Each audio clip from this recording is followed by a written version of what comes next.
ഈ അടുത്ത ദിവസം ഞാനൊരു അസർ നിസ്കാരത്തിന് വേണ്ടി ഒരു പള്ളിയിൽ പോയപ്പോൾ ഏകദേശം ആളുകളൊക്കെ നിസ്കാരം കഴിഞ്ഞ് പിരിഞ്ഞു പോയിട്ടുണ്ട്. ആ സമയത്ത് പള്ളിയുടെ ഏറ്റവും പിറകിലെ സൊഫിൽ ഒരു മധ്യവയസ്സ് തോന്നിക്കുന്ന ഒരു ചെറുപ്പക്കാരൻ പരിശുദ്ധ ഖുർആൻ കയ്യിൽ പിടിച്ചിങ്ങനെ കരയുന്നുണ്ട്. ഞാൻ അദ്ദേഹത്തോട് ചെന്ന് ചോദിച്ചു, നിങ്ങൾ എന്തിനാണ് ഇങ്ങനെ കരയുന്നതെന്ന്. അദ്ദേഹം പറഞ്ഞൊരു മറുപടി ഉണ്ട്. ഈ അടുത്ത കാലം വരെ എൻ്റെ 2 കണ്ണിനും കാഴ്ചയുണ്ടായിരുന്നു. ഒരു അപകടത്തിൽ പെട്ടിട്ട് കണ്ണിൻ്റെ കാഴ്ച ഭൂരിഭാഗവും നഷ്ടപ്പെട്ടു പോയിട്ടുണ്ട്. കണ്ണിന് കാഴ്ചയുള്ള സമയത്ത് എനിക്ക് ഒരുപാട് സമയമൊക്കെ കിട്ടിയിരുന്നു. പക്ഷേ പരിശുദ്ധ ഖുർആൻ ഒരു ഖത്തം തീർക്കാൻ ഞാൻ സമയം കണ്ടെത്തിയിരുന്നില്ല. ഇന്ന് എനിക്കതിന് ആഗ്രഹമുണ്ട്, പക്ഷെ എനിക്കതിന് കഴിയുന്നില്ല എന്ന് പറഞ്ഞിട്ട് ആ സഹോദരൻ കരയാണ്. നമ്മുടെയൊക്കെ കാലിൻ്റെ വിരലിൻ്റെ അറ്റത്ത് ചെറിയൊരു മുറി വന്നാൽ നടക്കുമ്പോഴൊക്കെ എല്ലായിടത്തും ആ മുറിയുള്ള ഭാഗം ഇങ്ങനെ തട്ടിക്കൊണ്ടിരിക്കും അല്ലേ? നമ്മൾ മനസ്സിൻ്റെ ഉള്ളിൽ പറഞ്ഞു പോകും, ബാക്കി ഒരുപാട് സ്ഥലങ്ങൾ ഉണ്ടായിട്ടും എന്തുകൊണ്ടാണ് ഈ മുറിയുള്ള ഭാഗം തന്നെ വീണ്ടും വീണ്ടും തട്ടിക്കൊണ്ടിരിക്കുന്നത്? യഥാർത്ഥത്തിൽ അവിടെ ഒരു പരിക്കില്ലാത്ത സമയത്തും ആ അവയവം പലയിടത്തും ഇങ്ങനെ തട്ടുകയും മുട്ടുകയും ഒക്കെ ചെയ്യുന്നുണ്ട്. പക്ഷേ അള്ളാഹുവിൻ്റെ അതിമഹത്തായ സൃഷ്ടി വൈഭവം കൊണ്ട് നമ്മൾ പലപ്പോഴും അത് അറിയുന്നില്ല എന്ന് മാത്രം.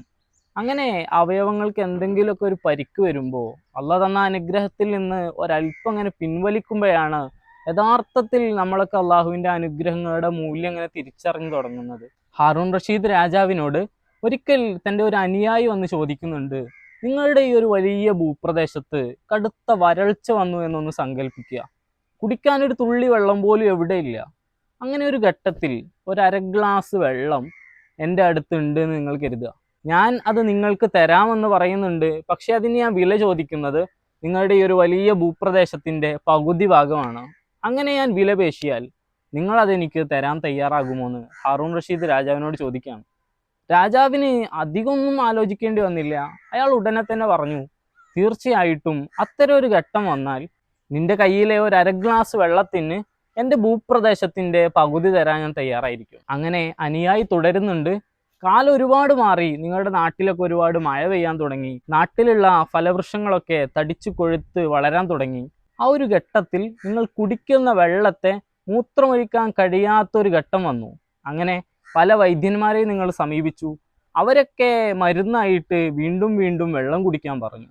പക്ഷേ കുടിക്കുന്ന വെള്ളം മുഴുവനും നിങ്ങളുടെ വയറ്റിൽ കെട്ടിക്കിടക്കുന്ന ഒരു സാഹചര്യം. ഇങ്ങനെ ഒരു ഘട്ടം വന്നാൽ അതിൻ്റെ മരുന്നായിട്ട് ഒരു 1/2 ഗ്ലാസ് വെള്ളം എൻ്റെ കയ്യിലുണ്ട്. അത് കുടിച്ചാൽ നിങ്ങളുടെ പ്രശ്നം മാറുമെന്ന് ഉറപ്പാണ്. ആ ഒരു ഘട്ടത്തിൽ എൻ്റെ കയ്യിലുള്ള ആ ഒരു 1/2 ഗ്ലാസ് വെള്ളത്തിന് നിങ്ങളുടെ കയ്യിൽ ബാക്കി വരുന്ന ഭൂപ്രദേശത്തിൻ്റെ മുഴുവനും എനിക്ക് തരാൻ നിങ്ങൾ തയ്യാറാകുമോ? പകുതി ഭാഗം നിങ്ങൾ മുമ്പ് എനിക്ക് തന്നിട്ടുണ്ട്. അപ്പോഴും ഹാറൂൺ റഷീദ് രാജാവിന് അധികമൊന്നും ചിന്തിക്കേണ്ടി വന്നില്ല. അയാൾ ഉടനെ പറഞ്ഞു, അങ്ങനെ ഒരു ഘട്ടം വന്നാൽ എൻ്റെ ഭരണപ്രദേശം പൂർണ്ണമായും നിനക്ക് തരാൻ ഞാൻ സമ്മതിക്കുന്നു. പുഞ്ചിരിച്ചുകൊണ്ട് അനുയായി തുടരുന്നുണ്ട്, ഈ 1 ഗ്ലാസ് വെള്ളത്തിന് പകരം വെക്കാനേ നിങ്ങളുടെ ഇത്രയും വലിയ ഭൂപ്രദേശമുള്ളൂ എന്ന്. പരിശുദ്ധ ഖുർആനിലൂടെ അള്ളാഹു നമ്മളെ ഓർമ്മപ്പെടുത്തുന്നുണ്ട്, വൈൻ തഅദ്ദൂ നിഅമതല്ലാഹി ലാ തുഹ്സുഹാ. അള്ളാഹ് തന്ന അനുഗ്രഹങ്ങളെ എണ്ണി തിട്ടപ്പെടുത്തുക സാധ്യമല്ല എന്ന്. ഒന്ന് ഓർത്തു നോക്ക്, രാത്രിയിൽ കിടക്കുന്ന സമയത്ത് കറുത്ത കോള കുടിച്ച് കിടന്നുറങ്ങിയാൽ, അല്ലെങ്കിൽ എന്തെങ്കിലും കളർ വെള്ളം കുടിച്ച് കിടന്നുറങ്ങിയാൽ രാവിലെ മൂത്രമൊഴിക്കുമ്പോൾ തെളിഞ്ഞ വെള്ളമായിട്ടാണ് അത് പുറത്തു വരുന്നത്. പുതിയ കാലത്ത് അങ്ങനെ ഒരു മെഷീനിന് വിലയിടുകയാണെങ്കിൽ എത്ര മൂല്യമുള്ള മെഷീനായിരിക്കും നമ്മുടെ ആന്തരികാവയവങ്ങളിൽ പ്രവർത്തിച്ചുകൊണ്ടിരിക്കുന്നത്. അതും നമ്മൾ ഉറങ്ങിക്കിടക്കുമ്പോഴും പ്രവർത്തനം നിലക്കാതെ സദാസമയവും അത് വർക്ക് ചെയ്തുകൊണ്ടിരിക്കുകയാണ്. നമ്മുടെ ഓരോ ആന്തരികാവയവങ്ങളും അങ്ങനെയാണ്. നമ്മൾ മറന്നാലും നമ്മളെ മറക്കാത്ത രക്ഷിതാവ് ആ അവയവങ്ങൾ മുഴുവനും പ്രവർത്തിപ്പിച്ചുകൊണ്ടിരിക്കുന്നു. അതുകൊണ്ട് സമയം കിട്ടുമ്പോൾ വല്ലപ്പോഴൊക്കെ ആത്മാർത്ഥമായിട്ട് അള്ളാഹു തന്ന അനുഗ്രഹങ്ങൾക്ക് നന്ദി ചെയ്യാനുള്ള ഒരു സമയം കണ്ടെത്തുക എന്നതാണ് നമ്മുടെ ഏറ്റവും വലിയ ഉത്തരവാദിത്വം എന്ന് പറയുന്നത്.